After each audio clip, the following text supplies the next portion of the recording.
yourself in a good book. The Board Gosh Energy Book Club.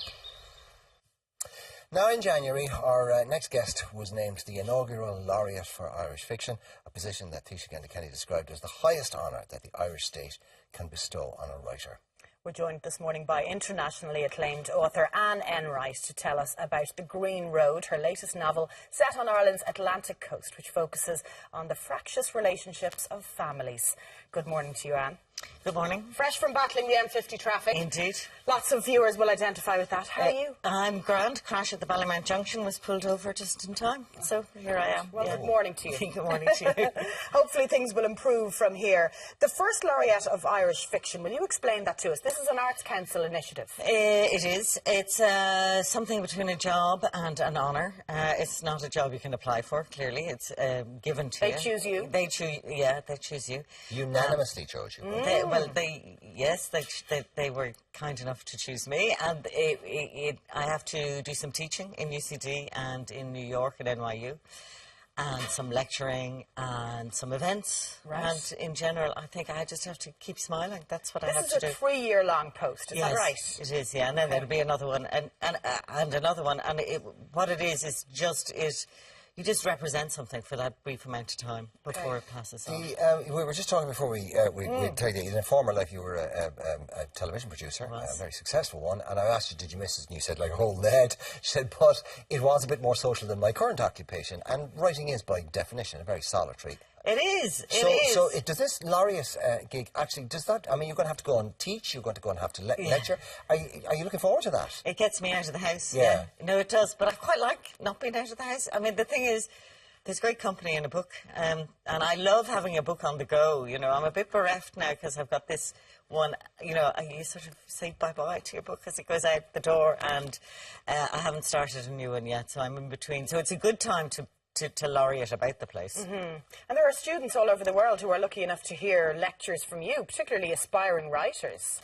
There's lots of aspiring writers out there. I wish there were more aspiring readers, but there you go. Okay. Yeah, it's a very good point, actually. I don't know, is this a quote from you? Writing is an increasingly fragile ecosystem. Is that just a State of the Union addressed to the world of writing, or is that actually how you feel about it?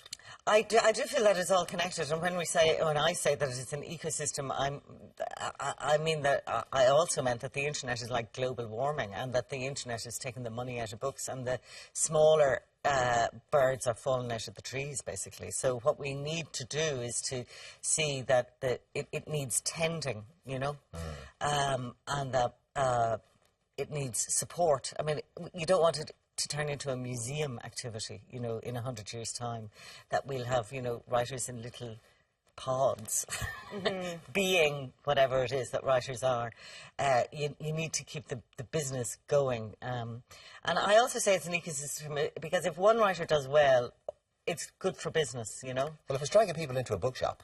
Exactly. I mean, and I think that happened in the 80s with a number of Irish writers, when there was a kind of wave of Irish writers, and you think, are you not jealous? Yes, you are. Of course you're jealous, but you also realise very quickly that it's good for business. It's good for you that Irish writing is doing well. And so a kind of collegiate thing developed in that time. It is funny that in kind of in tandem with the record and the music business, they both broke down at the same time. And I mean, I know a lot of people will talk about big publishing houses and big record companies as being nothing more than bankers and not particularly interested in the art.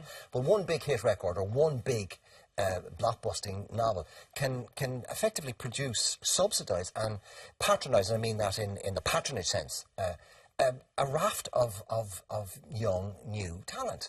And that's not happening anymore. Well, I don't know. I mean, Roddy Doyle got the Booker in '93, and I'm saying there's my advance from the same publisher next year. And the other thing is, Irish writing, compared to worldwide writing, is creatively thriving. And well, it's held in very high regard. It is, isn't it? And it's thriving at home. It's thriving at home, and it's thriving abroad. It's creatively in a high-functioning state. I thought for a few years that there was a bit of a lull, but there's a new generation, and they're really kicking, and they're going for it. Very urgent, complex, interesting, and entertaining work. Okay, for people.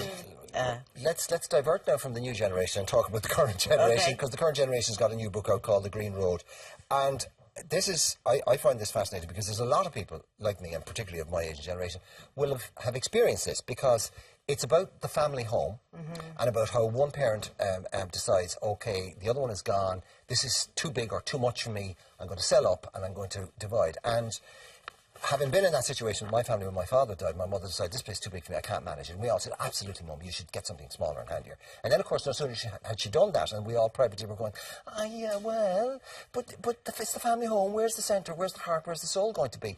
And there was a kind of a, yes, we wanted her to do it, but also there was a kind of a resentment about, where's home now? The memories.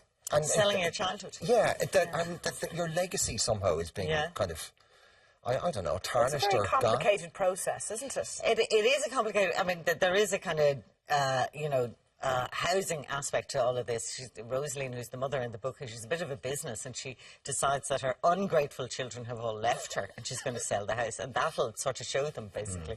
But it is also, technically speaking, too much for her, as it is often for elderly people. But you can say that that's what's happening in everywhere in the Western world, but it's also what happens in King Lear. He decides to up and divide the kingdom and not be the king anymore. So it is somewhere between, myhome.ie and King Lear, this book takes place. The modern take. Yeah, I mean, what you're always looking for, what I want to have in my work is some pretty ancient theme, that really pulls at archetypal difficulties and interests that we all have, And then you set it just down the road. Is one of those and I don't mean this nastily, but is it the selfishness of children in the sense of that they always feel that their parents, provide the anchor or the home or something for them, that the base camp, that they never fully grow up while their parents are still alive?